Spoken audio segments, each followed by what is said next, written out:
今回は豪雪地帯を通りながら青森県の最北端を目指すので、しっかり準備を整えてきました。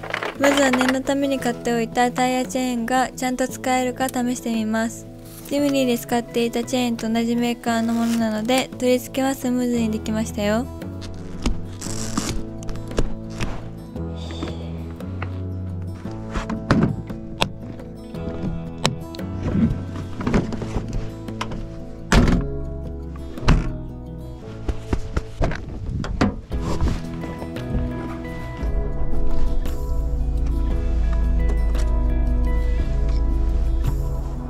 これから福島の広大な雪山を散策していきます。こうして空から眺めてみると、福島の雪山は本当に綺麗です。この雪山をランクルで駆け巡るなんてワクワクします。タイヤチェーンの性能をチェックしながら、今回の旅の計画をお話ししますね。今回の目的地は青森県の最北端にある恐山です。ここは日本三大霊山に数えられていて、三途の川や太鼓橋などが見られるそうですよ。今回は目的地を設定しても吹雪で行けなくなることも考えられるので、細かい予定を立てず適当に現地の美味しいものを食べながら北上していきます。いつも通りの旅ですね。山道を走っていると何のために作られたのかわからない人工物を見ることがあります。そんな場所をドローンで空撮するのも楽しみの一つです。今回も使われていない綺麗なアーチ橋を発見しました。なんだかロマンがありますよね。タイヤチェーンのチェックも終わったので、美味しいラーメンを食べに町の方まで降りてきました。福島で有名な北方ラーメンですよ。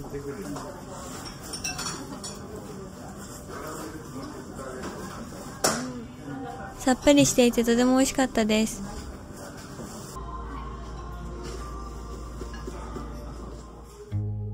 ラーメンを食べた後はもちろん温泉です。すぐ近くに道の駅がある温泉に来ました。温泉上がったら道の駅で車中泊しようと思います。なんと入浴料は大人1人300円です。これなら毎晩でも入りたいですね。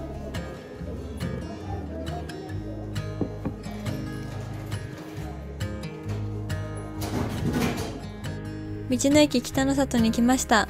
今日は家から福島まで運転して作られたので、早めに準備して明日に備えようと思います。今回の東北旅ではストーブと灯油缶を持ってきました。これで寒い夜も快適に過ごせそうです。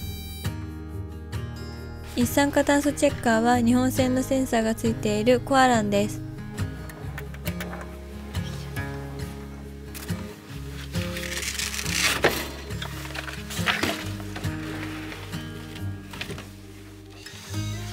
外気温は0度ですが、車内は15度でポカポカです。今夜は会津牛のしゃぶしゃぶですよ。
美味しすぎてあっという間に完食でした。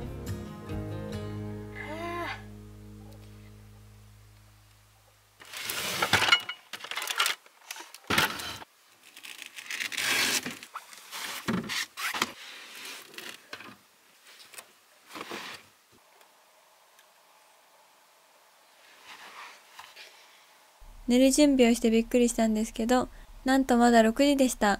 ということで、ここからはひたすら趣味の時間です。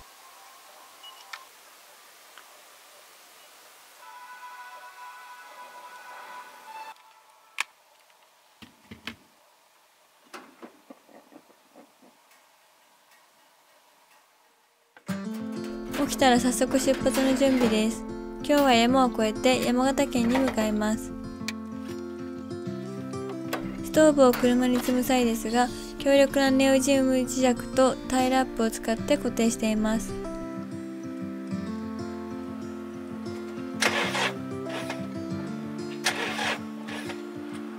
ここでトラブルです。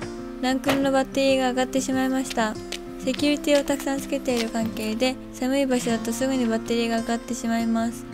今回の東北旅は万が一に備えてバッテリーチャージャーも持ってきているので問題ないですよ。そもそも人の愛車を盗むようなカスがくたばりますように。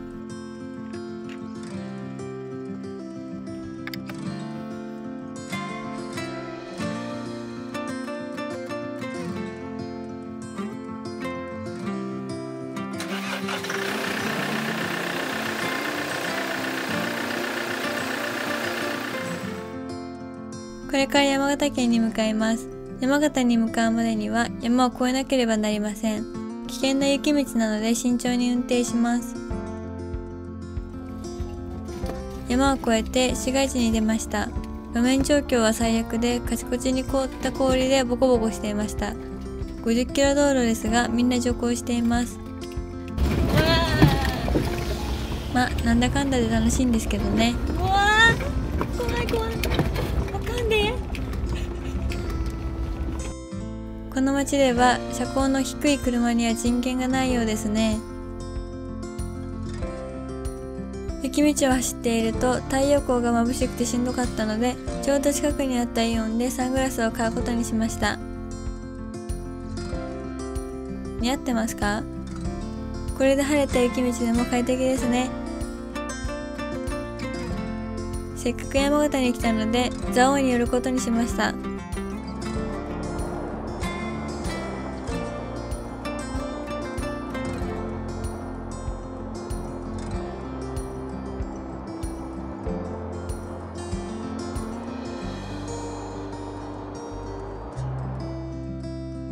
山のふもとは晴れていましたが、少し登り始めると吹雪いてきました。改めて天候の変わりやすい雪山の恐ろしさを感じました。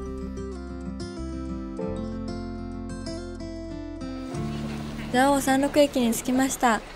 このままロープウェイで標高1800メートルまで登ってきますね。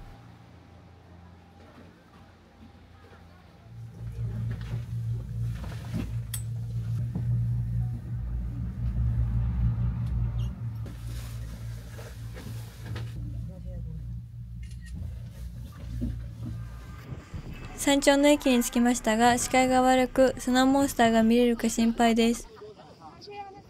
ちなみに気温はマイナス18度で風が強いので、肌を露出すると痛みを感じます。かろうじてスノーモンスターが見れましたよ。記念写真を撮っておきます。ちなみに晴れているとこんな景色が楽しめるようです。次こそは晴れた日に行こうと思います。とりあえず目的は達成できたので、これから山形市街のコインパーキングで車中泊しようと思います。目的地の恐山ですが、あさっての晴れ予報の日を逃すと2週間ほど雪が続きます。雪の日の登山は無謀なので、急遽明日には青森を目指すことにしました。山形駅前のコインパーキングに着きました。近くに交番とコンビニがあるので安心して寝られますね。今日は早めに寝て明日の長距離運転に備えようと思ったんですけど、せっかく山形駅に来たので居酒屋にでも行こうと思います。おそらく酔っ払うと思うので先に寝る準備をしておきます。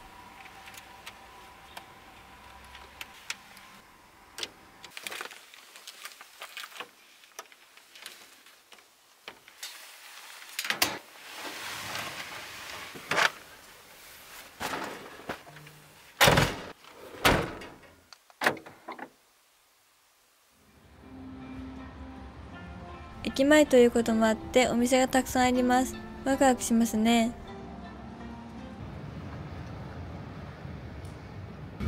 昭和レトロな張り紙コーナーを見つけました。白黒テーブルの広告なんかもありましたよ。こういう懐かしいコーナー大好きです。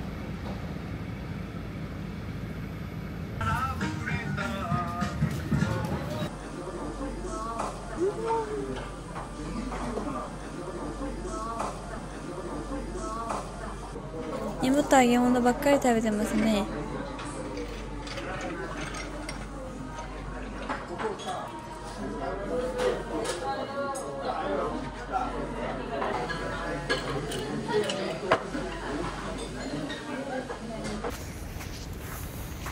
なんだか楽しそうですね。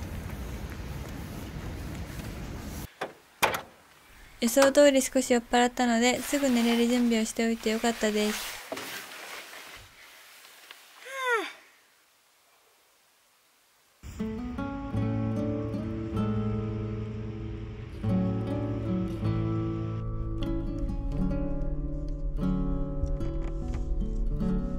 寝る前にドローンのデータを整理しておきます。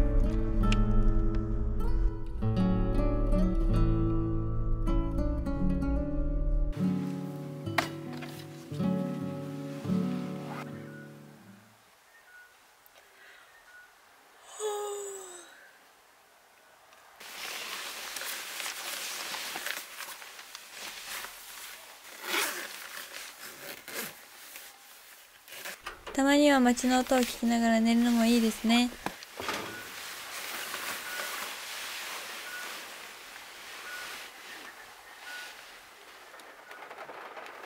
起きたら雨でした。路面が凍結しないか心配です。今日のノルマは青森県むつ市で約500キロあるので早めに出発します。ここからはひたすら高速を使って北上します。約7時間、距離にして500キロなので無理せずに休憩しながら向かいます。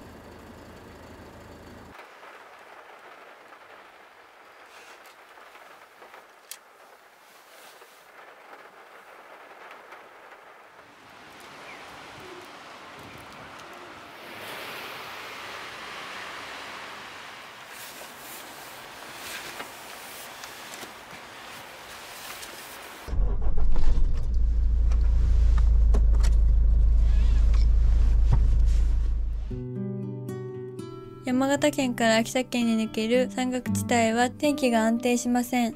私の第一目標は事故を起こさずに帰ることなので、ゆっくり走ります。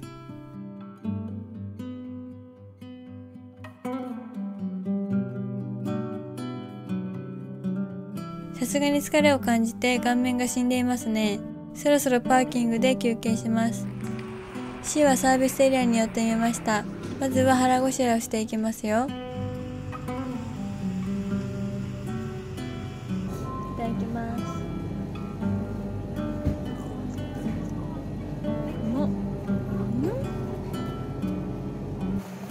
ラーメンを食べた後はソフトクリームを買いましたよ。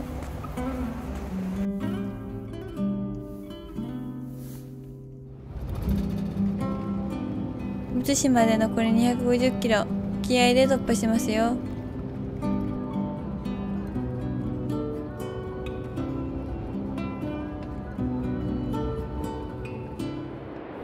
盛岡市を越えたあたりからまた天気が崩れ始めました。この辺りは山が多いので急な天候の変化に気をつけて運転します。途中視界が奪われるほどの雪と暴風で危険を感じたので次のインターで高速を降りて下道に避難することにしました。降りたインターは秋田県の碇ヶ関インターで目的地のむつ市までは160キロほどあります。予定外の遠回りだったので今日むつ市までたどり着くことは不可能と判断しました。無理はせず明日朝一でむつ市に行って日の出とともに恐山に登ろうと思います。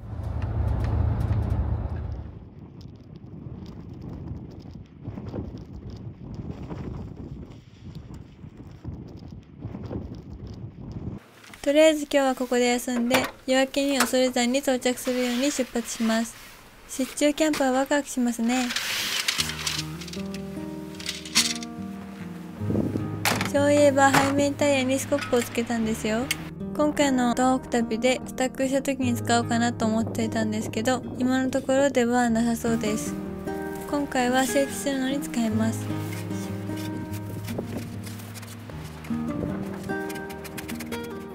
スコップ楽しいですね。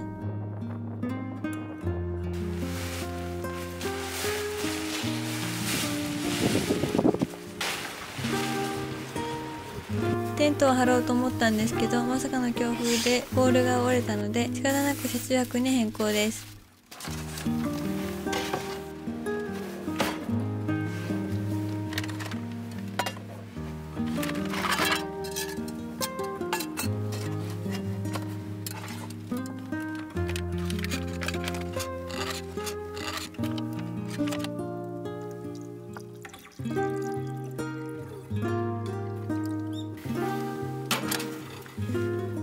今日の晩ご飯はシチューと青森牛のカルビとごちそうサーモンです。やっぱり旅は好きなもの食べなきゃね。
風が強くなってきたので車内に避難します。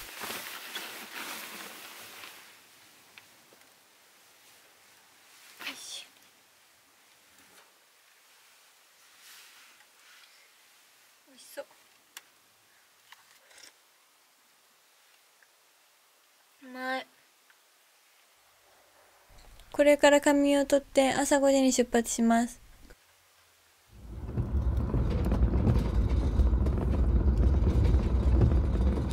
むつ市に向かっています。街灯も少ないので路面凍結に気をつけながらゆっくり向かいます。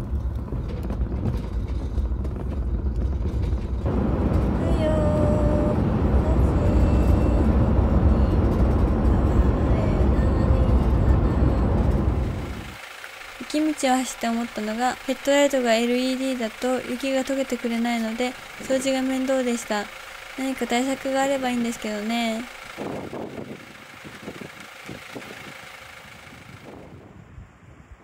無事夜明けとともに恐山のふもとに着きましたよ。冬季は車では行けないので、ここからは徒歩で行きます。距離は往復15キロなので、今から登れば休憩を多めにとっても日が暮れる前には戻れます。危険を感じたらすぐに引き返すのと、護身道具をたくさん携帯していきます。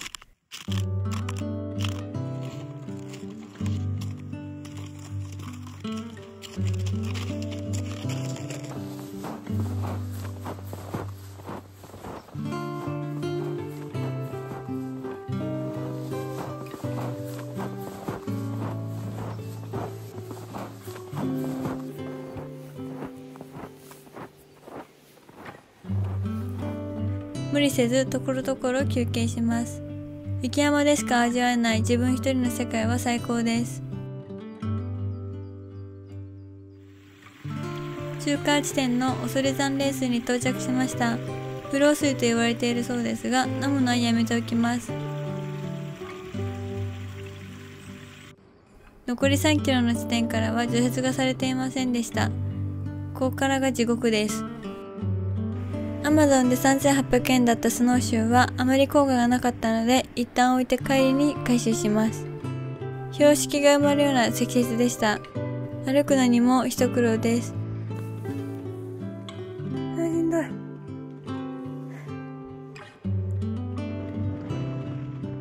山頂まで来ると広大な景色が広がっていました。目当てだった三途の川と太鼓橋も見れましたよ。この太鼓橋はこの世とあの世の架け橋とされているそうですよ。この三途の川の水は強い酸性なので普通の魚は溶けてしまうそうですよ。すぐ近くには脱衣バーと剣英王の像があります。この二人の妖怪には面白い伝承があるんですよ。人は死後三途の川まで来ると脱衣バーと剣英王という妖怪が待ち構えていて身ぐるみを剥がされるそうです。そしてその服の重さを罪の重さを測ることができる枝にかけて天国に行くか地獄に行くかを判定します。この時服が濡れていると衣服が重くなって罪の重さも重くなってしまうそうですよ。ちなみにこれが無実の罪をかぶせる濡れ衣の語源だそうですよ。無事に目的地にたどり着いたということでカップラーメンでも食べますかね。絶景を眺めながら休憩して日が暮れる前には戻れるようにします。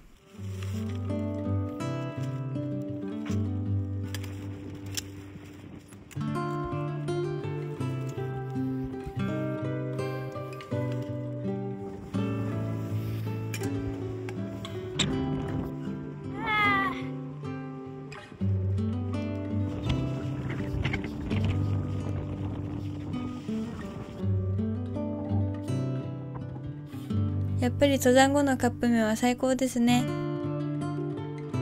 帰りのエネルギーを補給するために汁まで全部飲み干しますよ。これでゴミの処理も楽ですね。風も強くなってきたので帰ろうと思います。貴重な冬の恐山の景色が見れて最高の思い出になりました。無事明るいうちに下山できました。足がガクガクで体もボロボロなので今日はホテルに泊まろうと思います。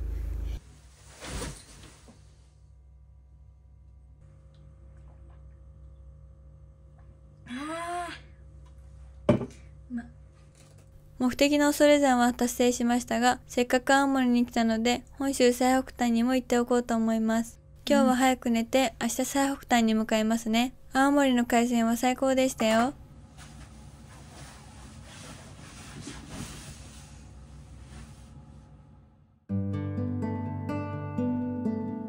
綺麗な海沿いを走って最北端を目指しています。日本地図のこんな端っこに何があるのかを考えるとワクワクしますね。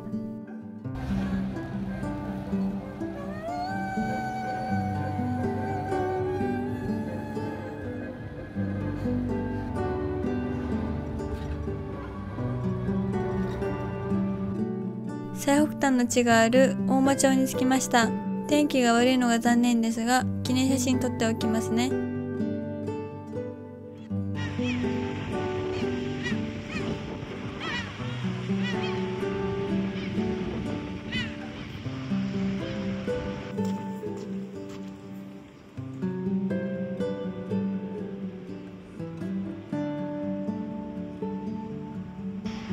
これで本州最北端制覇です。ということは残るは東と南と西ですね。